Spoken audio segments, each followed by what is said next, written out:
How you feeling about this group? It was good. Today I think it was a great day to kind of get us started, teach these guys kind of the base, the foundation for what we're going to want them to do these next couple weeks, and kind of get them in the right mindset of how we want to play, especially defensively. We spent a lot of time working there, but I think they're excited to be here. We're excited to have them. For first-time pros, especially guys like Matisse and Mario, how do you guys structure the onboarding process for them? Yeah, I mean, it starts even kind of yesterday with them. They go through, they get the medical, they spend a little time with the athlete care staff, and then all just kind of building these habits that are going to carry over for September. Like, the real point of this is that when they come back in September, they got to go through an NBA training camp. They're right on track because they got a sneak preview of it today. So we're trying to give them the habits, give them the routine that'll carry over, at the same time teach them a lot about the way we want to play, our terminology, our sets, and kind of our defensive philosophy. Those guys picked it up quick. I think the group in general is picking things up at a high level in a way that we should be happy about. How different is the Zaire Smith you see today versus the one you saw a few months ago? Zaire's exciting to me. He's a guy that's getting better every day and just getting so much stronger and really kind of being comfortable in his body. And then you can see his athletic ability, especially on the defensive end. I think, in my opinion, he's got an unbelievable ability to stay in front of the ball, fight through screens, and be an on-ball, point-of-attack defender. That's something he was really growing with kind of towards the end of last year, and I look for him to do have kind of a similar success once we start playing in Vegas. What's the one thing that on the court that stood out to you today about Matisse?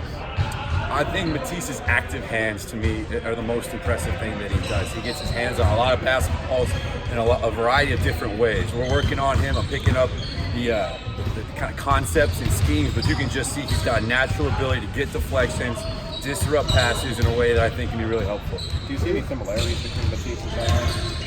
I think in terms of having a defensive focus, I think they're both both of their approaches, I think they take a lot of pride in their defense. And I'd say that's probably the biggest similarity, and that's something that as coaches we're always thrilled to hear. How does Shake Going from zone demand from college to NBA, what's the biggest adjustment for you? Under screens, over screens, chasing guys on the court? I think it's not as big of an adjustment as we might think. In the end, like his instincts, he's got great instincts, he's got great hands. Like that gets you pretty far just to begin with. And then that ability to kind of get into the ball, it happens in man, it happens in zone. Now the broader team concepts, to your point, I think are a little bit different, but I don't see that being kind of a huge obstacle. He picks things up fast. And like I said, the ability to have the instincts for what's going on and get your hand on the basketball is going to kind of prove well for him, in my opinion. Is Shake doing anything different? How does he look compared to how he was a couple weeks ago? Shake's been great. I think Shake was assertive out here today. We played him some at the point guard in addition to playing off the ball. And he really I think he's going to be one of the leaders of this team. He's kind of been around, understands our program, understands our system, looks confident out there, and it's good to see him kind of embracing that role as a leader. In regards to playing him off the ball, is that playing him at point guard, you guys foresee him doing that on the next level or in the fall or whatever? The best thing I think we can do for the Sixers and for Shake is just show his versatility. Show that he can play in multiple ways. He can play off the ball. He can play with the ball. He can play in a more of a scoring role. He can be more of a facilitator. And so we're just trying, like for all of our guys, to expand their skill set, expand their versatility so that they have multiple options for them and then also for our program here. Thank you. Thanks, guys.